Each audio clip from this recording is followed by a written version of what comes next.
So this is my first game of Fortnite Save the World on the Switch 2. I am running a basic Teddy loadout. I know my tip jar is covering it as Happy Holidays. This is not meant to be a loadout review or anything. This is just Teddy. So left and right throws the Teddy. What's ZR? Yeah. The trigger? Oh. Button. Triggers. Triggers are the Z buttons. Okay. So that's my phase shift. Okay. So that's how we do that. I am not a console player. Never have been. I once used a controller on stream one time because I had my wrist hurt. That was the only time I ever used a controller on Fortnite Save the World. But as soon as you press the button, it immediately tries to place the building rather than like just selecting it. Oh no. Oh, we don't need that. Oh, these are, you don't cycle through. Combat Pro. Well, I'll help Ned no matter what. Whatever button I gotta press. I got you, Ned. How do I get back to my weapon? He's counting on you. Or sorry, B. Because no, would it be? I keep forgetting it. It's probably. This is so difficult. Okay, seriously though, I am unfamiliar with controller. We all know this, but if you own the Switch 2 and you've been wanting to play Save the World, this is honestly a playable experience so far. I haven't done any heavy combat or anything intense yet, but once you get the hang of it, there's a slight input delay, and I have a pretty clean setup here. I have a good capture card. Like this should not have a delay. I've played hundreds of hours on this setup, but it is running. And considering Save the World is not a competitive experience, this is fine. This will function. Like if you're just a kid or maybe you're an adult who made the purchase, like the Switch 2 is honestly a good console for people who can't get serious into gaming. Like if you can afford one console, the Switch 2 is honestly a big pick for a lot of people. So if you've been wanting to check out Save the World, this will give you a playable experience. Like this actually looks pretty good. I'm not gonna lie. I am on a 1440p monitor, 27 inches, and I don't know what my video is doing to this footage, but it looks pretty good. Like this is actually fine. And that's why I did a Teddy build. I'm just gonna let it do the job. If I left, is this anti-material charge? It sure is. I always tell people to left click, but I know that console players are just gonna left attack. Crouch is that. That's pretty comfortable. That's familiar. Looks decent, right? Like it's honestly fine. So other than the clunkiness of, you know, me being a years-long keyboard player having to learn controller on a game that I've never played controller on. Like I said, I've played hundreds of hours on this setup. I played Breath of the Wild, Tears of the Kingdom. I'm not completely averse to using controllers. In fact, my early gaming career, if you will, when I was a kid playing Call of Duty, was on Xbox 360. Thousands of hours. I've never played Fortnite Save the World on a controller, so this is gonna be weird for me. All right, so phase shift is left and dash. I can jump with the button on my back, so I can, yeah, so I have one of these controllers. I'll full screen for a second here. I don't remember what it's called, but it's got a little back button. It's supposed to have extra couple of paddles down here, but I don't have the muscle that allows me to move my pinky in that direction. So that's just L Beast Anatomy going for you guys. This is cool.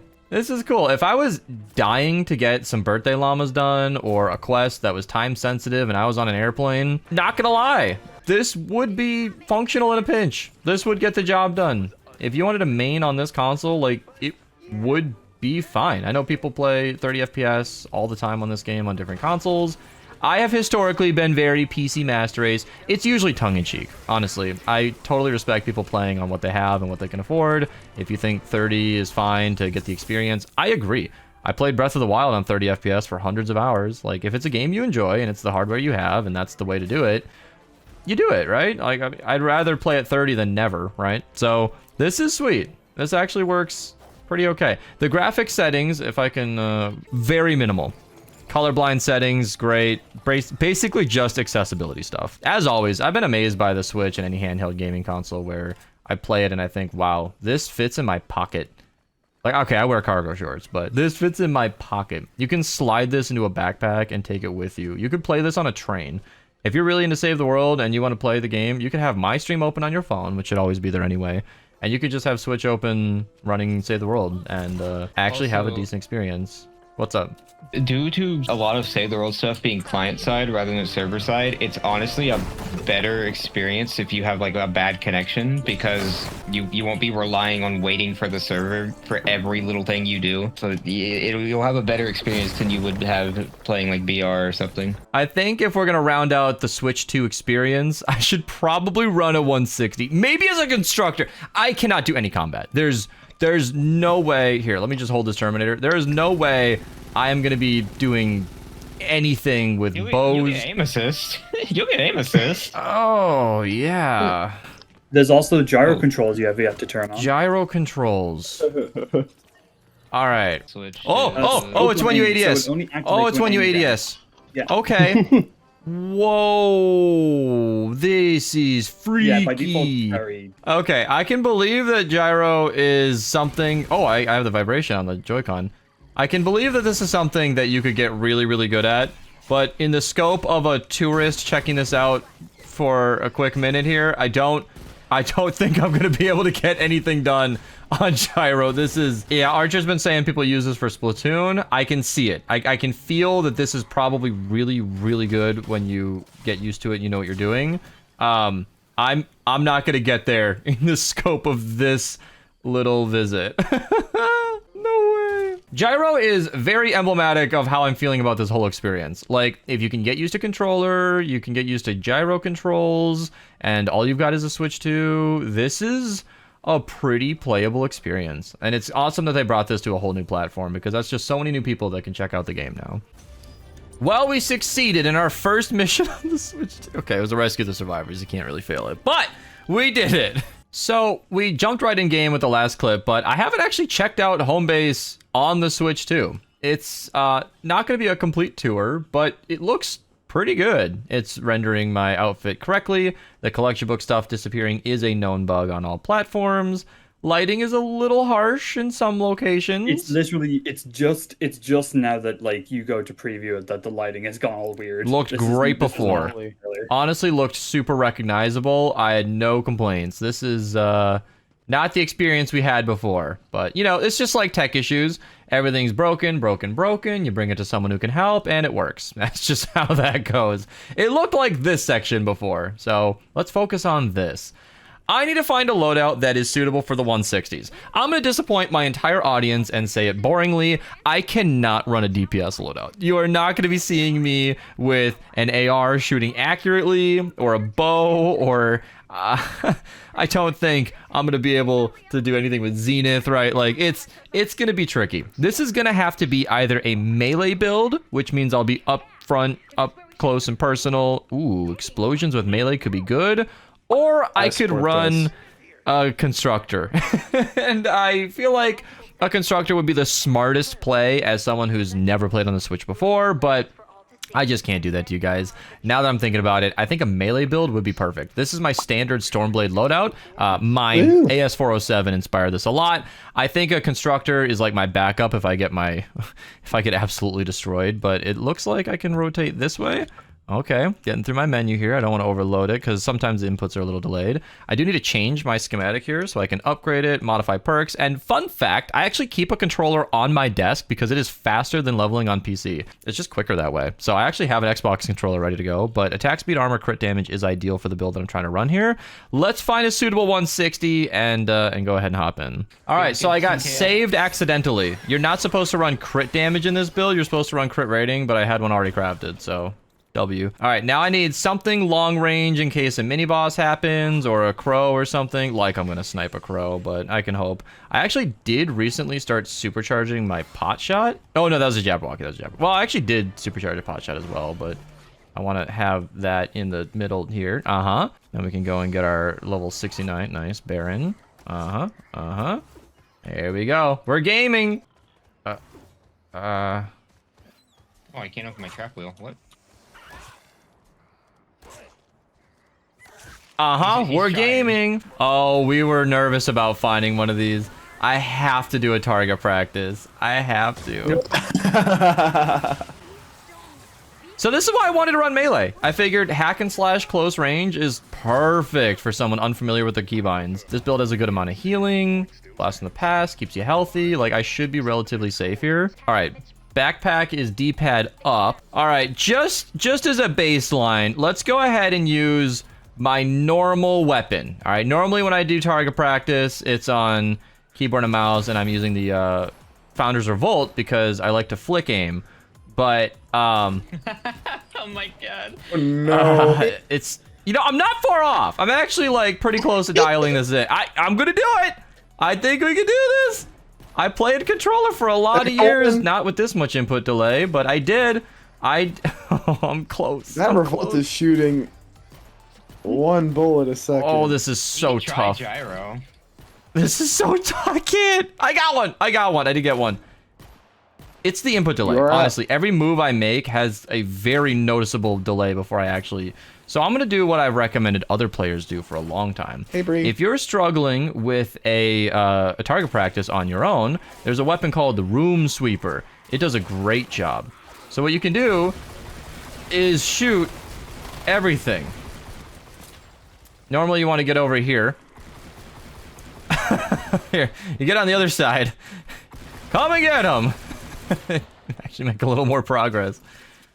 Or get a teammate to help you. This is still actually difficult. Oh my god. You know, I think I'm a little more proficient on this on PC. I should link my 20 for 20 target practice videos. This is so brutal.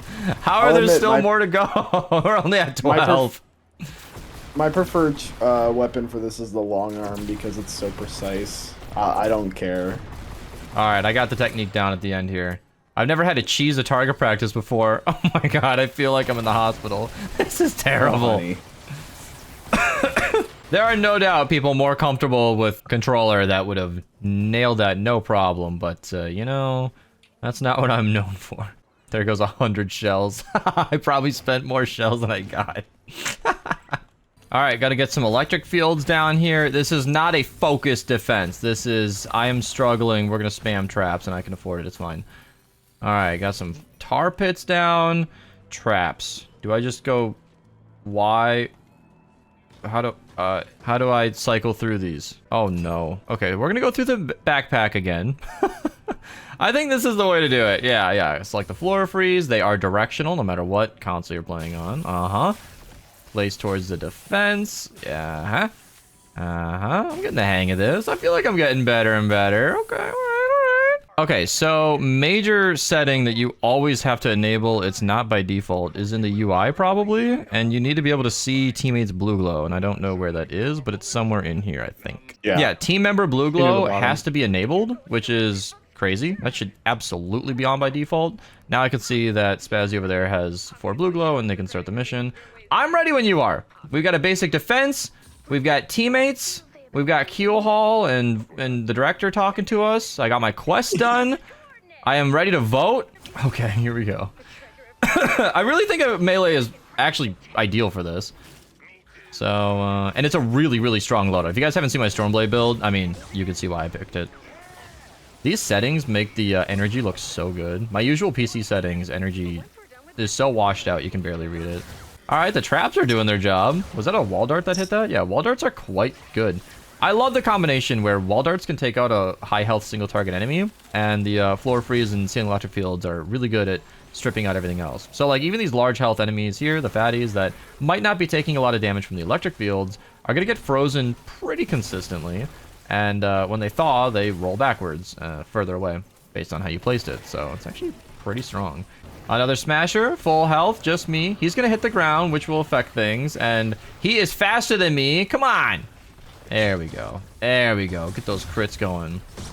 And that's why we have tar pits. Normally that's meant to stop them, and it looks like that's what happened. Did he run into the teddy and not actually hit the wall? I love that so much. So far, so good, honestly. And that's one of the reasons I think Switch 2 is actually pretty cool for Save the World. Like I mentioned the FPS earlier, and I honestly believe that's fine. This is a game about defending an objective. You might not have the technical proficiency that you might have on PC, where you can play with extremely high accuracy and snipe blasters from afar like you see there. But if you get used to the gyro and get some practice on controller, you might very well be able to do whatever you want. And of course, this game is full of building and placing traps, and as long as you get those down, and maybe you or a teammate is running constructor, you can have a very successful defense and not have to worry too much. Like, honestly, I said earlier, I think constructor is probably an ideal loadout for a Switch player, where technical proficiency makes it tricky to run a DPS build, and jumping around as a ninja is a secondary pick. But yeah, I think we should start the next wave and just jump right into it. We have a defense that's protected on all sides here, so even as the spawns rotate, it shouldn't be too scary. I am looking forward to the mini boss. I don't know. Taking out a mini boss on the Switch sounds exciting. I'm kind of down for it. I sort of want to do the Storm King fight, so that might be next. Subscribe to the channel and stay tuned, because that might be going up right after this video. All right, I love the nurse combos too, because they just get annihilated. Usually with this build, Paleoluna, the explosions, 1 or 2 booms, and a nurse is just absolutely taken care of. Very, very easy. All right, nurse smasher combo. Nurse goes down easy, and when there are lots of baby targets around, there's just more chances for you to trigger those explosions. Mini Frozen boss smasher goes down easy. Yeah, so mini bosses don't always spawn at the exact same time, but oh, easy. Nature mini boss, pot shot. Oh, no problem. In fact, if I can navigate my inventory, that's just the game load. Okay, no, it's trigger to get over to, okay, come on, there we go. My Jabberwocky. I actually just supercharged my Jabberwocky because it's an extremely strong weapon, and I'm going to demonstrate that now. Oh, I do have aim assist on the enemies. Yeah, so standing up against a wall is great like this, because the residual explosions have a higher chance of actually hitting it. And that's the thing about the Jabberwocky. It does about as much damage as the Santa's Little Helper per explosion. It's like 1 base damage less for some reason. But it's those extra cannonballs that pop out after the fact that do as much damage as the normal weapon. So you can quadruple your damage if you can hit the target. It's actually pretty good.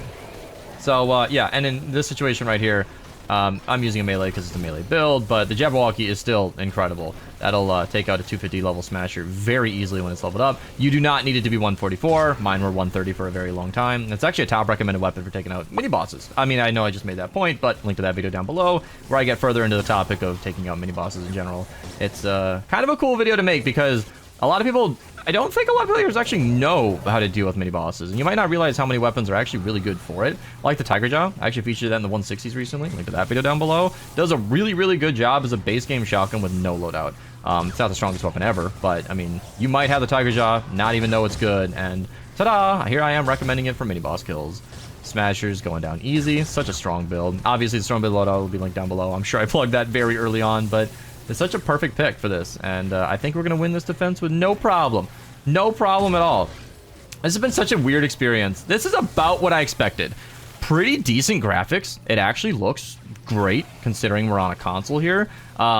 It runs fine. Obviously, I'm spoiled by my 160 FPS on PC, right? But for a console that can fit in your back pocket, and it can run on its own, like that's, like you don't need a docket to play well. Like you can just play it handheld. This is really impressive. If you have a commute to work, you're playing on the train, you got a flight to go somewhere, maybe you're going to the family's house, maybe you're stuck at grandma's and you can only bring the Switch and you have to leave your Xbox at home, this is a pretty good experience. And someone in my chat said it runs better than the PS4. Can we corroborate that? That sounds kind of insane.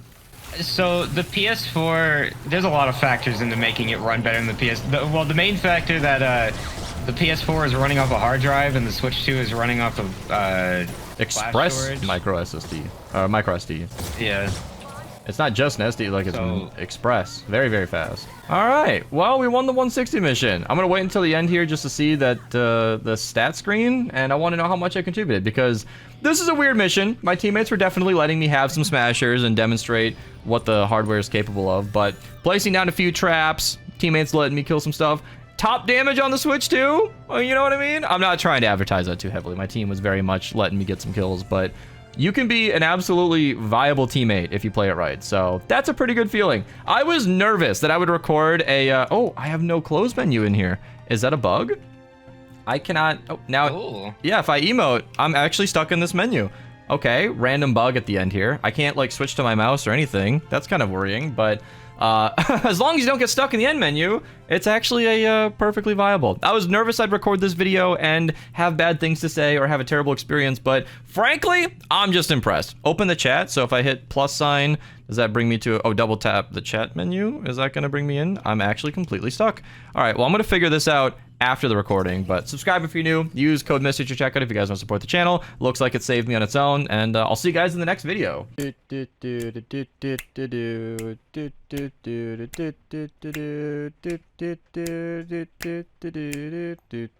And then